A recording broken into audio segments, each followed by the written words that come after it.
Hulda es una de las tres mujeres que son mencionadas por sus nombres en la Biblia y que fungieron como profetas en el Antiguo Testamento. Es mencionada en el segundo libro de Reyes, capítulo 22, y en el segundo libro de las Crónicas, capítulo 34. Vamos a comenzar nuestro estudio situándonos en el tiempo de dos de los reyes más perversos de Judá, Manasés y Amón. 1. Antecedentes. Manasés contaminó el templo de Dios construyendo altares para adorar a ídolos y a Baal, un dios cananeo.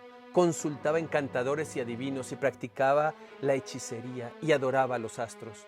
No conforme con esto, instituyó adivinos para guiar su reino y al pueblo.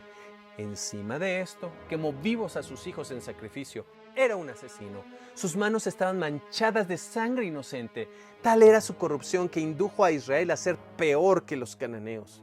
Esta fue la condición de Israel por más de 50 años. Imagínate servir a un rey tan despiadado y asesino.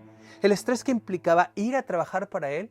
Si cometías un pequeño error, ¿cuál sería la consecuencia? Por un capricho o mal humor, podrías morir. Cada día tu vida estaba en el filo de la espada. Tal fue el caso de Tikva y su hijo Salum, quienes resguardaban las vestiduras reales. Indudablemente fueron hombres leales a Dios, prudentes, cautelosos y sensatos, ya que duraron largos años al servicio de un rey tan perverso. Después de la muerte de Manasés, subió al trono su hijo Amón, quien fue peor que su padre. Conspiraron contra él y su reinado duró solamente 2 años.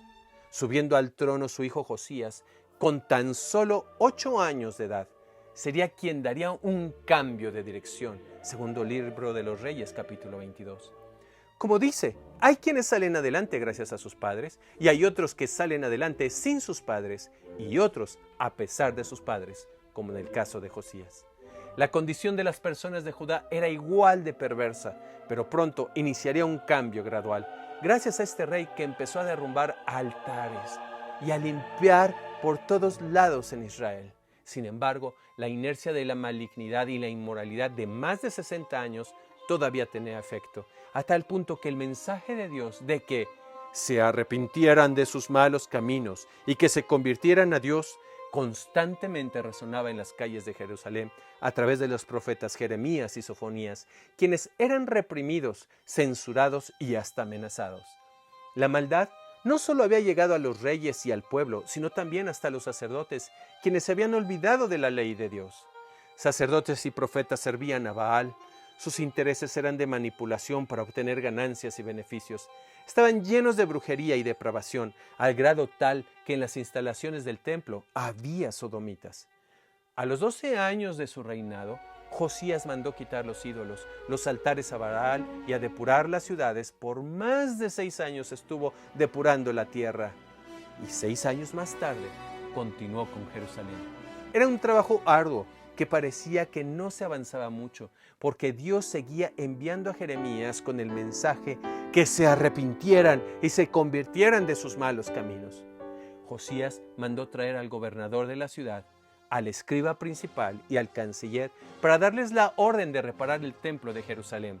Así pusieron a trabajar a muchas personas según su oficio para realizar venerable obra. 2. El hallazgo del libro de la ley. Mientras depuraban el templo, Hilcías, el sumo sacerdote, halló el libro de la ley de Jehová dada a Moisés. Segundo de Crónicas, capítulo 34, versículo 14. Hilcías le entregó a Safán el libro y después de leerlo se lo llevó al rey. Cuando llegó ante el rey, entregó su reporte de supervisión y después le contó sobre el libro que el sacerdote le había dado. Así que leyendo el escriba el libro al rey, al oír las palabras de este libro, el rey rasgó sus vestidos. Inmediatamente mandó al sacerdote Hilcías, a Safán escriba y a sus siervos de confianza lo siguiente: vayan y pregunten a Jehová por mí y acerca de las palabras de este libro, porque grande es el furor de Jehová que ha caído sobre nosotros, porque nuestros padres no guardaron la palabra de Jehová y no han hecho conforme a todo lo que está escrito en este libro. 3. Hulda y su familia. Ella vivía en Jerusalén. Era una mujer dedicada y fiel en dirigir la casa de doctrina e instruir a quienes venían a estudiar la palabra de Dios. Sin lugar a dudas, su reputación como profeta nos deja ver que no se manchó ante la maldad, la opresión corrupta de los sacerdotes y profetas, ni por la inmoralidad social y política de esos días. Hulda se empeñó en ser apartada para Dios y fiel a Él, así como a su palabra. Dios toma el cuidado en hacernos ver que era casada. Su suegro Ticba y su esposo Salum fueron de quienes hablamos que eran los que guardaban las vestiduras reales, y ahora su esposo seguía desempeñando su oficio con el rey Josías. Sin duda, la calidad moral de los miembros de esta familia tenía como consecuencia que fueran un apoyo los unos para los otros, para mantenerse fieles a la palabra de Dios en esa época tan difícil de la historia de Israel. 4. La comitiva se dirige con Hulda, la profeta. El sumo sacerdote debería de ser la máxima autoridad de la interpretación de la ley de Dios, y el de mayor jerarquía espiritual, así como los escribas, que era un grupo selecto que tenían un alto nivel de instrucción dedicado al estudio constante. Sin embargo, no tenían ni la condición, ni la autoridad moral, ni la relación con Dios necesaria para lo que el rey les había encomendado. Por lo que fueron en busca de alguien que tuviera años de integridad moral, autoridad espiritual, conocimiento de la palabra de Dios y una relación estrecha con Dios, además de una reputación impecable, y esa era Hulda la profeta. Sin titubear, ella dio la respuesta a los enviados del rey, la cual podemos dividir en dos partes. La primera corresponde al pueblo. En segundo libro de Reyes, capítulo 22, versículo 16, dice: Así dijo Jehová, he aquí yo traigo mal sobre este lugar, y sobre los que en él moran, a saber, todas las palabras del libro que ha leído el rey de Judá. Por cuanto me dejaron a mí y quemaron perfumes a dioses ajenos, provocándome a ira en toda obra de sus manos, mi furor se ha encendido contra este lugar y no se apagará. La segunda parte corresponde al rey. Segundo libro de Reyes, capítulo 22, versículos 18 al 20. Mas al rey de Judá, que os ha enviado para que preguntaseis a Jehová, diréis así: Así ha dicho Jehová, el Dios de Israel, por cuanto oíste las palabras del libro, y tu corazón se enterneció, y te humillaste delante de Jehová, cuando oíste lo que yo he pronunciado contra este lugar y contra sus moradores, que vendrían a ser asolados y malditos, y rasgaste tus vestidos, y lloraste en mi presencia, también yo te he oído, dice Jehová. Por tanto, he aquí yo te recogeré con tus padres, y tú serás recogido a tu sepulcro en paz, y no verán tus ojos todo el mal que yo traigo sobre este lugar. Y ellos dieron al rey la respuesta. Notemos la humildad de Hulda, reconociendo que el rey había enviado a que buscaran a Dios para la respuesta y no a ella. Se limitó a entregar el mensaje que Dios le dio, y eso fue todo lo que la Biblia menciona de ella. 5. Las consecuencias del mensaje que Hulda entregó. Para el rey Josías, no hubo tal rey antes de él que se convirtiese a Jehová de todo su corazón y de toda su alma y de todas sus fuerzas, conforme a toda la ley de Moisés, ni después de él nació otro tal. Segundo de Reyes 23, 25. 2. Se cumplió el mensaje que Dios había dicho por medio de un profeta a Jeroboam, a quien Dios había puesto sobre 10 tribus de Israel, cuando fue dividido el pueblo de Israel. Y para evitar que los israelitas fueran a Jerusalén a adorar a Dios, hizo un altar en Betel y un becerro de oro para que fueran adorados por las personas. La profecía está escrita en primer libro de Reyes, capítulo 13, versículo 2. Él clamó contra el altar por palabra de Jehová y dijo: Altar, altar, así ha dicho Jehová, he aquí que a la casa de David nacerá un hijo, llamado Josías, el cual sacrificará sobre ti a los sacerdotes de los altos, que queman sobre ti perfumes, y sobre ti quemarán huesos de hombres. Y 35 años después de esta profecía se cumplió, cuando el rey Josías terminó de transformar al pueblo de Judá. En segundo libro de Reyes 23, 16 dice: Y volvióse Josías, y viendo los sepulcros que estaban allí en el monte, envió y sacó los huesos de los sepulcros, y quemólos sobre el altar para contaminarlo, conforme a la palabra de Jehová que había profetizado el varón de Dios, el cual había anunciado estos negocios. El pueblo, después de 75 años sin haber escuchado la palabra de Dios, el libro de la ley, nuevamente es leído ante el pueblo. Segundo libro de Reyes 23, 2 dice: Y subió el rey a la casa de Jehová con todos los varones de Judá y con todos los moradores de Jerusalén, con los sacerdotes y profetas y con todo el pueblo, desde el más chico hasta el más grande. Y leyó, oyéndolo ellos, todas las palabras del libro del pacto que había sido hallado en la casa de Jehová. Hay que tener presente que en aquella época no había imprenta ni internet. Las personas no tenían una Biblia para leer en su casa. Los libros de la ley eran copiados a mano por escribas especializados y únicamente los reyes y los sacerdotes tenían acceso a estos libros. Es por esta razón que Dios dio la siguiente indicación en el libro de Deuteronomio, capítulo 31, versículos 10 al 13. Y mandóles Moisés diciendo: al cabo del 7º año, en el año de la remisión, en la fiesta de las cabañas, cuando viniere todo Israel a presentarse delante de Jehová tu Dios en el lugar que él escogiere, leerás esta ley delante de todo Israel a oídos de ellos. Harás congregar al pueblo, varones y mujeres, y niños, y tus extranjeros que estuvieren en tus ciudades, para que oigan y aprendan y teman a Jehová nuestro Dios, y cuiden de poner por obra todas las palabras de esta ley. Y los hijos de ellos que no supieron, oigan y aprendan a temer a Jehová vuestro Dios todos los días que vivieres sobre la tierra, para ir a la cual pasáis el Jordán para poseerla. Así que muchos adultos, jóvenes y niños jamás habían escuchado la lectura del libro de la ley de Dios. Por eso, fácilmente se desviaban del camino de Dios. El sumo sacerdote, los sacerdotes del segundo orden y los levitas sacaron del templo los ídolos, las cosas que usaban para adorar a Baal dentro del templo de Salomón, lo que usaban para adorar a los astros, quitaron los lugares que habían puesto dentro del templo para los sodomitas, derribaron altares dedicados a dioses en las diferentes ciudades. Regresaron a su servicio en el templo para los sacrificios que Dios había ordenado a Moisés. Recuperaron la alabanza a Dios como había sido organizada desde la época de Salomón. El rey, los moradores de Judá y de Jerusalén, los sacerdotes, los profetas, los levitas y todo el pueblo, desde los niños más pequeños hasta las personas más ancianas, hicieron alianza delante de Jehová, de que irían en pos de él y guardarían sus mandamientos y sus testimonios y sus estatutos con todo el corazón y toda el alma, y que cumplirían las palabras del pacto que estaban escritas en el libro de la ley, segundo libro de Reyes, capítulo 23, versículo 3. Todos celebraron la fiesta de la Pascua como nunca se había celebrado desde la época de Samuel hasta ese día, segundo libro de Crónicas, capítulo 35, versículos 18 al 19. El impacto de la vida de Hulda, su fidelidad a Dios, su integridad como persona y su valentía de entregar el mensaje de Dios tal como Dios se lo dio, permanece hasta el día de hoy. Lo poco que queda del templo que fue destruido por los romanos en el año 70 de nuestra era, en uno de los muros, en el lado sur, hay una puerta de acceso al patio que lleva el nombre de Hulda.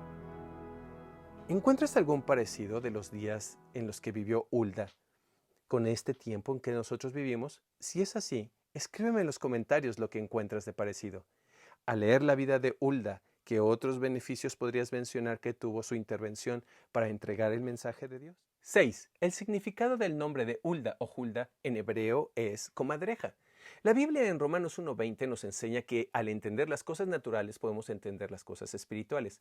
Así que aprendamos las características naturales de una comadreja para aprender algunos principios que podemos aplicar a nuestra vida. 1. Las comadrejas ven muy bien de noche. Cuando la mayoría de las personas no notan el mal de lo que está sucediendo alrededor o se han acostumbrado, esta persona sí lo nota y lo persigue como un enemigo al cual hay que cazar y acabar sin darle segundas oportunidades. 2. Las comadrejas existen en todas partes alrededor del mundo. Son pequeñas, luchadoras y muy rápidas para entrar en acción. Cuando identifican a su presa, se dirigen hacia ella y van a matar.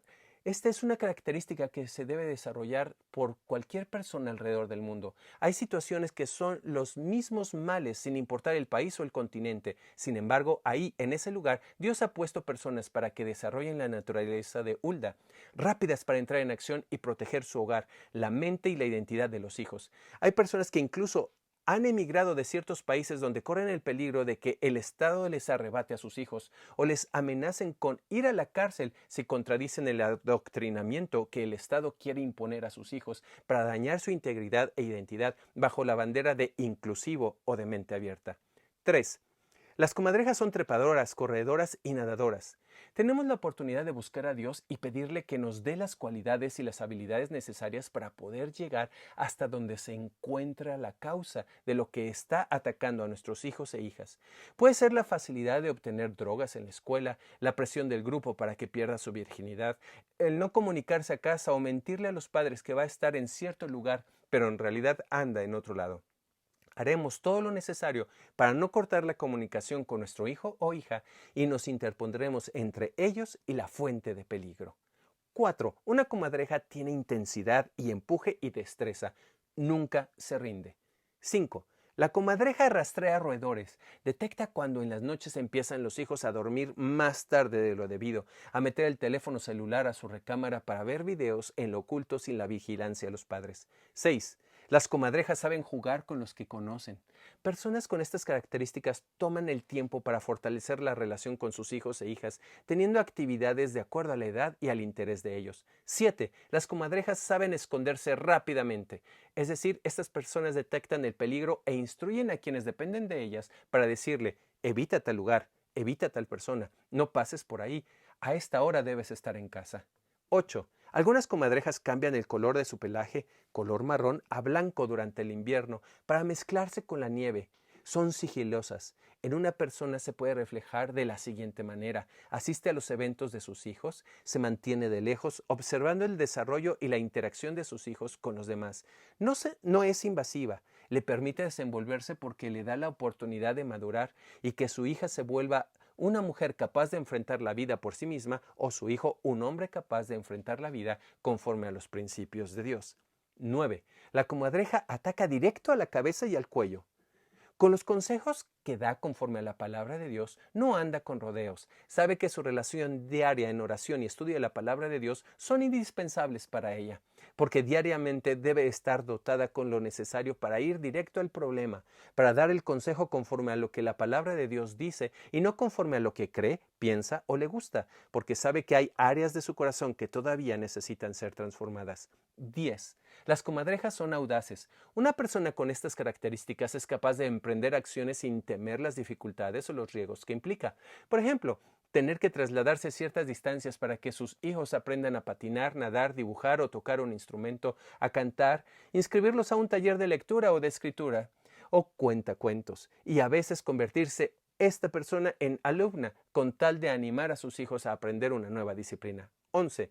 La comadreja es feroz y su mordida es potente. No anda con rodeos. Sabe que el daño que su familia puede recibir es demasiado perjudicial, por lo que no duda en actuar implacablemente, aunque a veces no sea comprendida. Ella entiende que la inocencia y la integridad de sus hijos no son cosas que se deben dejar ni un segundo descuidadas. Así que cada familia requiere de padres y madres con la naturaleza de Hulda, que sean luchadores, audaces, veloces y que ataquen directo a la cabeza de todo aquello que Lucifer por años ha utilizado para destruir a los niños, jóvenes y adultos a lo largo del tiempo. 12. Una comadreja es persistente y no se deja ahuyentar hasta que caza a su presa. Una persona con la naturaleza de Hulda no va a desistir hasta que la situación esté fuera de peligro. 13. La comadreja, cuando ataca a sus presas, es una muerte segura para la presa. Sabe dar la porción adecuada de la palabra de Dios para dar muerte a las mentiras del diablo en su corazón y en el corazón de sus hijos.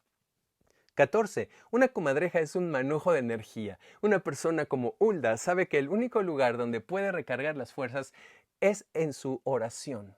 Muchas personas se sienten cansadas, abatidas, porque han enfrentado duras luchas en situaciones diarias que atacan a sus hijos, a su matrimonio, la economía de su hogar, la salud, y saben que de no haber sido por los momentos diarios de oración, por las mañanas, por las noches, o clamores que va levantando durante el día, hubiera sucumbido. 15. Una comadreja es capaz de triturar huesos. No deja la oportunidad que se vuelva a levantar en la mente, en el corazón de sus hijos, la tentación que los estaba atrapando.